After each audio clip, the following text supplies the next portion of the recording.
Hello friends, welcome back to my channel. I am the GM Philosopher, and today we are talking about traveling in D&D. I got this question and I got to give a shout out from Dean Bartel 6343, who has requested videos in the past and is always commenting and leaving me thumbs up and stuff. Thank you so much, Dean Bartel, for this. Basically, they asked, how do you run traveling? Great question. Traveling can be a challenging thing in D&D, and I have tried many different things over the years, and I have settled on basically two different options, and sometimes I blend them, and I'm going to explain them in this video. I'm going to explain the number one way that I run traveling, which I found to be best. Sometimes there's a second method that I use, which it depends on the campaign, but it sometimes works, and for some groups it might actually work better. And then third, I'm going to describe how I kind of combine those. This is very timely because in my game, I'm getting ready. My group, my players are actually, they have two ships and they're getting ready to sail out in the open seas. I don't know what their plan is, and I don't even think they know what their plan is. They just finished up a plot arc and they are heading out. So we're going to see where that leads them. And guess what? There's going to be some traveling. So I'm very excited about this. And that's part of the reason why I decided to make this video now. And quick, before I jump too far into this, I just want to say, I want to hear what you have to say. Please, while you're watching this video, whatever, drop me a comment. Let me know how you handle traveling. Let's all continue the conversation in the comments. The very first way, number one way, and I think that this is my favorite way to deal with traveling, involves this. If players have a destination in mind, which usually is the case unless they're like exploring or something like that. Now, exploring is different. What I define as traveling is going from point A to point B. What happens in between? How do you run it? How do you keep it interesting, etc.? The very first thing you want to do is calculate how long it's going to take them to get somewhere. How many miles away is it? What is the terrain like? Are they going to be riding horses? Are they going to be on foot? Are they going to be in an airship? There are many different ways to handle travel, and or by ship. Like, how fast does a ship go? How many miles across the ocean? You want to calculate about how many days or weeks or months it's going to take them to reach their destination. That's going to give you basically a span of time to work with, and you have to decide how you're going to work with that. And my favorite way, which is the number one way that I like to deal with traveling, is by doing something that I call episodic traveling. So what I do is, let's say it's going to take my group 4 weeks to reach their destination. So I think to myself, okay, how likely is it that they are going to have encounters during their travels? Now, there's an element of this where talking to your group is important, because some people, like some groups, they might think, I just want to get there fast. And some might be like, we're not in any super big hurry. We're interested in seeing if there's anything interesting along the way. And so you want to talk to your players about this. So what I'll usually say to players at first is I'll say, okay, this is looking like it's going to take you about 4 weeks. I'll have them roll like a nature check. It's going to take you about 4 weeks. So here's a question. Are you guys like, do you want to try to get there with like, are you going to try to bypass all distractions? Are you going to do everything you can to get there and then get continued onward with your adventure? Or are you open to seeing what comes up along the way? If you encounter something strange, encounter something weird, if you encounter something interesting, are you interested in stopping, checking it out, etc.? So you want to kind of ask them, and you want to get them to basically give you a consensus on this, and this will kind of tell you how you should run it. In my group, nearly always, they're interested in saying, well, we don't want to pass by anything that looks too interesting, right? So there are going to be some periods in the travel where it's going to get interrupted probably by some kind of encounters, right? So what I'll do is I'll decide how many encounters I want it to take for them to reach their destination. And I will plot that many episodes in the journey, right? So let's say they're leaving point A. Let's say that they travel for a week. And then I think, okay, there's just going to be an encounter here. There's going to be like a creepy village they're going to go through. Now, they might just choose to fly on through it. They might not choose to take part in the encounter, but I'm going to bring it to their attention. I'm going to say, this is a creepy village. Here's a couple things that happen. Do you want to like stop, or are you going to continue onward? So you give them a choice, but a lot of times my players bite on plot arc things or, episodes that come along. So this will just be an episode along the way. Maybe if it's going to be a 3-week journey, I'll plot like 1 episode per week. So it's going to take them 3 weeks of game time, in-game 3 weeks of travel time, but in player time, it's going to be, basically 3 sessions of episodes that are going to occur during travel. And then on the 4th one, they'll reach their destination. So that's kind of how I'll plot it out. And when I say like 1 episode per week of travel, that's just arbitrary. It could be anything. You can factor it in however you want to. You might think to yourself, well, maybe I want 1 or 2 episodes before they reach their destination. That's it. Or you might think, I want actually to really string it out. I want there to be, I can think of like 6 or 7 really important things they're going to pass by on the way. I want to bring them all up. Okay, cool. Like you get to decide that as a GM.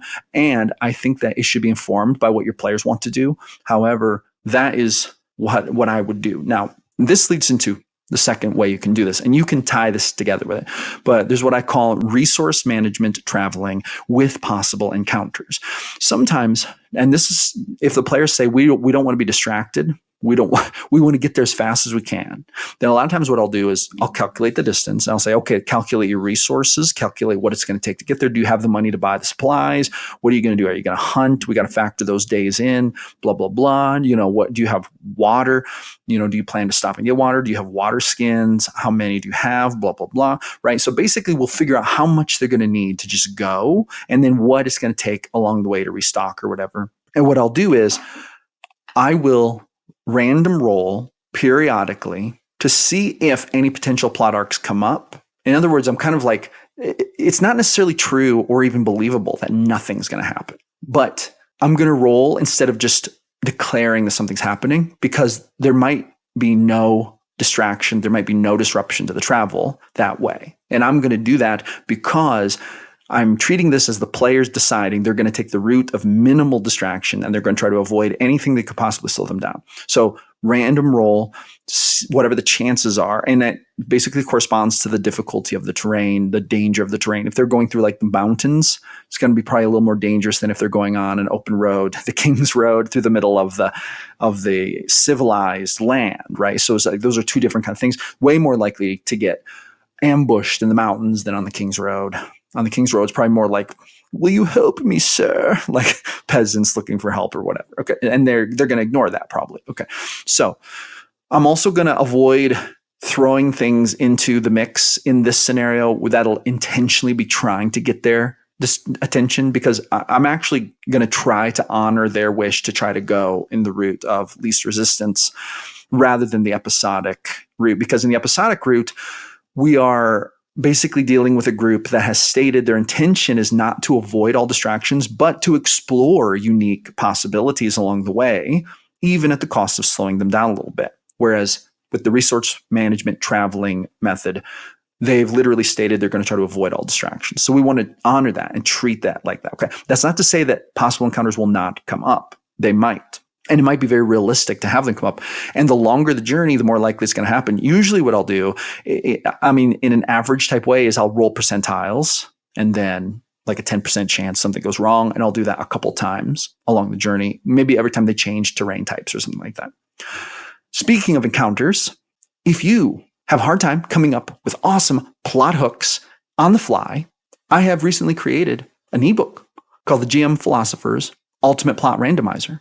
It's filled with 4 D100 tables that'll let you roll plot hook engagements, conflicts that occur in the middle, how the group must conclude those plot arcs, and a wild and wacky table just to throw it in wild stuff that the players will never see coming. If you join my email list, which you can find a link to down in the description, you can download this for free because it will come to you in your first email. And I try to email cool resources out every week to the awesome people in my list, even cooler stuff that I share on YouTube, believe it or not. So I hope you will join my email list. If you want to talk more about D&D, deeper community, grab it, sign up. You'll get the Ultimate Plot Randomizer for free and a lot of other cool stuff as well.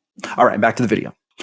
Now, the third option here is that you can combine these two. So rationing resources is something that I'm going to do in any scenario. Like I'm going to do this in any scenario. Okay, but let's say the group is wanting to travel. Let's say that I really want to make like the resource management part of it and the rolling the encounters part of it important, but I'm also not shying away from encounters. Okay, then I'll blend the two of them. I know that this sounds a lot like kind of just doing the first one, like episodic traveling. But the difference between episodic traveling and this third option, which is what I would call like the combination of the two, is that in episodic traveling, I'm literally inserting intentional points of interest that are probably going to distract them. Whereas with the third method, I'm going to random roll it. And if I random roll an encounter, then I'm going to intentionally insert an encounter that will probably get their attention or that will maybe even demand their attention, like an ambush or something like that. But I will be honest, nowadays, by far, The technique that I use the most for traveling is episodic traveling. Unless my players are really, really trying to reach a place, and that does happen sometimes. So I base it on what my players say, but almost always my players seem to favor episodic traveling because they do want to stop along the way and do cool stuff, because they're usually not in a massive hurry to get to where they're going. Usually they're way more likely to want to crawl that dungeon or insert themselves into this creepy village situation or solve this haunting or find the treasure that the dragon had hoarded years ago that they hear the legends about. They want to do that stuff usually. They want to find the cool stuff and do the cool stuff. And the traveling kind of takes a backseat to that. That's generally how my group operates, and I love that, and that's super cool. But anyway, there you go. That's how I run traveling. And I think that what's really important about traveling is, number one, that you just talk to your players about it.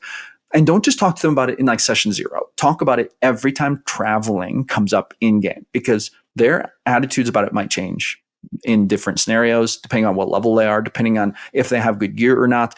When they're at lower level, they might want to stop by every dungeon on the way and crawl it to get better gear before they get to their destination. Or they might want to go to that village, or they might want to try to help solve that murder, or whatever it is.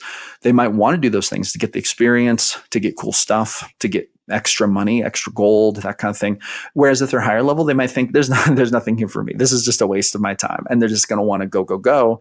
And it's easier to go when you're higher level, because you're better at avoiding distraction than you are when you're lower level. Ambushes and things they're easier to just get away from. And so there you go. Thank you so much for watching. Give me a thumbs up and a subscribe. Let me know that you like the content. If you do, helps me to grow in the algorithms and make my content better, and so it reaches more people, which is awesome. Let me know what you think in the comments. Drop a comment. Let me know how you handle traveling.